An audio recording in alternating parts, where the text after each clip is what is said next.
قرآن کر کے ذکر حسین کا آغاز کرتے ہیں۔ تلاوت قرآن وہ عبادت، ذکر رسول وہ عبادت، ذکر انبیاء وہ عبادت، ذکر احکام وہ عبادت۔ عبادتوں کے اگر میں مختصر لفظوں میں یہ کہہ دوں تو شاید بے جا نہ ہوگا کہ عبادتوں کے مجموعے کا نام ہے مجلس حسین۔ میں نے جس آیہ مجیدہ کی تلاوت کا شرف حاصل کیا، سورہ احزاب، قرآن مجید کا سورہ نمبر 33 اور اسی کی آیت نمبر 33، انما یرید اللہ لیذہب عنکم الرجس اہل البیت ویطہرکم تطہیرا۔ انما کے متعلق کل میں نے آپ کی خدمت میں عرض کیا تھا کہ اس کے دو ترجمے۔ کتنے ترجمے ہیں؟ دو ترجمے۔ ایک وہ ترجمہ ہے جو اہل زبان نے کیا ہے، عربی دان لوگوں نے، چونکہ قرآن عربی میں ہے، عربی زبان ہے۔ ایک ترجمہ کیا ہے اہل زبان نے، اور ایک ترجمہ کیا ہے اہل قرآن نے۔ ایک ترجمہ ان لوگوں نے کیا جن کے لیے قرآن اترا، ایک ترجمہ ان لوگوں نے کیا جن کے گھر میں قرآن، ایک ترجمہ ان لوگوں نے کیا کہ جو ظاہری لفظوں سے معنی سمجھتے تھے، اور ایک ترجمہ ان لوگوں نے کیا کہ جنہیں صاحب کلام نے معنی بتا کر بتایا۔ تو اب معلوم ہوا کہ ترجمہ اہل زبان کا بھی ہے اور اہل قرآن کا بھی ہے۔ ان کا بھی ہے کہ جو لفظوں سے لفظی ترجمہ کرتے ہیں۔ مثال کے طور پر انہوں نے اسی آیت کا ترجمہ یہ کیا ہے کہ اللہ چاہتا ہے، اللہ ارادہ کرتا ہے کہ وہ تم سے دور کرے رجس کو، اے اہل بیت، اور تمہیں پاک کرے جیسا پاک کرنے کا حق ہے۔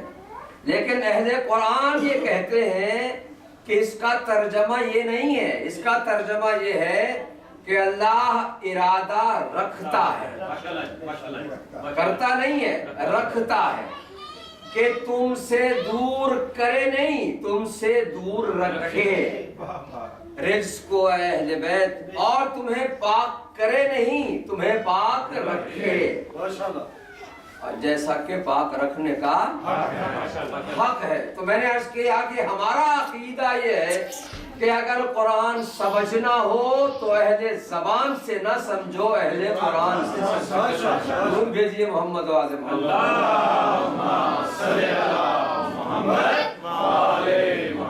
اس کی وجہ یہ ہے کہ اہل زبان آپ کو لفظی معنی بتائیں۔ اہل زبان یہ کہیں گے کہ ہماری زبان میں، عربی زبان میں اس لفظ کا معنی یہ بنتا ہے، لیکن جو اہل قرآن ہیں وہ معنی بتائیں گے جو مزاج متکلم سے نکلتا ہے، وہ کلام کرنے والے کے مزاج سے آشنا ہے، وہ جانتے ہیں کہ جس نے کلام کیا ہے اس کا مزاج کیا کہتا ہے۔ آیا اس کا مزاج یہ کہتا ہے؟ آپ تاریخ اٹھا کے دیکھیں کہ جو ترجمہ اہل زبان نے کیا وہ تو وہ تھے کہ جنہوں نے یہ بھی نہیں سمجھا کہ قرآن مجید نے جب سفید اور سیاہ دھاگے کا ذکر کیا تو وہ لوگ کیا کرنے لگے؟ قرآن کہتا ہے کُلُوا وَاشْرَبُوا حَتَّى يَتَبَيَّنَ لَكُمُ الْخَيْطُ الْأَبْيَضُ مِنَ الْخَيْطِ الْأَسْوَدِ مِنَ الْفَجْرِ۔ روزے کے متعلق حکم ہوا کہ تم اس وقت تک کھاؤ پیو جب تک سفید دھاگا سیاہ دھاگے سے باہر نکل نہ آئے، اس وقت تم کھاتے رہو۔ فجر کا سفید دھاگا سیاہ دھاگے سے باہر تمہارے سامنے واضح نہ ہو جائے۔ انہوں نے یہ سمجھا کہ شاید یہ دھاگے مراد ہیں، انہوں نے سفید دھاگے اور سیاہ دھاگے اکٹھے کر کے اپنے تکیوں کے نیچے سرہانے کے نیچے رکھ کے سو رات بھر سوتے رہے۔ جب صبح ہوئی تو وہ دیکھتے ہیں کہ کوئی دھاگا تو نکلا نہیں ہے، سورج نکل آیا۔ تو اب آئے رسول اللہ کی خدمت میں کہ یا رسول اللہ، آپ نے فرمایا تھا اس وقت تک کھاؤ پیو، ہم تو کھاتے پیتے رہے، سورج نکلا ہے دھاگا نہیں نکلا۔ حضور نے فرمایا تم نے اس دھاگے سے مراد یہ دھاگا سمجھا ہے کہ جس سے تم کپڑے بناتے ہو، اللہ نے اس دھاگے سے مراد نور لیا ہے۔ جب ظلمت سے، رات کی تاریکی سے فجر کا نور نمایاں ہو جائے، اس وقت تک تمہیں کھانے کا حکم تھا، تم نے یہ کیا سمجھ لیا؟ سورج نکل آیا، تم کھاتے پیتے رہے، تمہاری عبادت بھی گئی، تمہارا روزہ بھی گیا، اور تم اللہ کی نافرمانی کر بیٹھے۔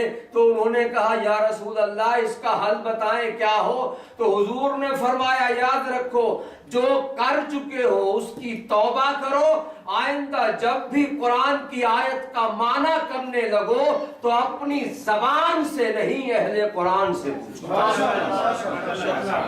محمد و آل محمد صلوات اللہم صلی علی محمد اہل قرآن کون ہے؟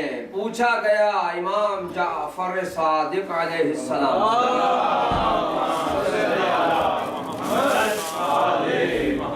ہم قرآن کو سمجھتے نہیں، قرآن کے ظاہری الفاظ سے ہم کچھ سمجھتے ہیں اور اس کا معنی کچھ اور ہوتا ہے، بھٹک جاتے ہیں۔ ہمیں بتائیے کہ ہم قرآن کے معانی کو صحیح طور پر سمجھنے کے لیے کون سا راستہ اختیار کریں؟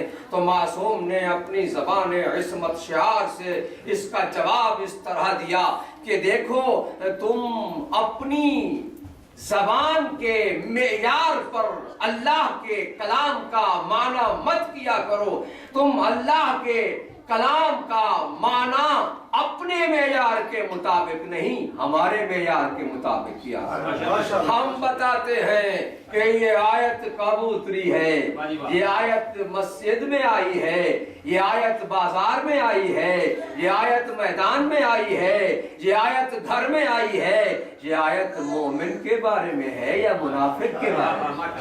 ہم بتاتے ہیں، مگر پردہ داروں نے اس طرح سے اس پر پردہ ڈالا اور اہل بیت نے اس طرح سے لوگوں کے اذہان کو صاف کیا، یہ بتانے کے لیے کہ دیکھو ہم جانتے تو سب کچھ ہیں، بتاتے اس لیے نہیں کہ کہیں کسی کا راز فاش نہ ہو جائے۔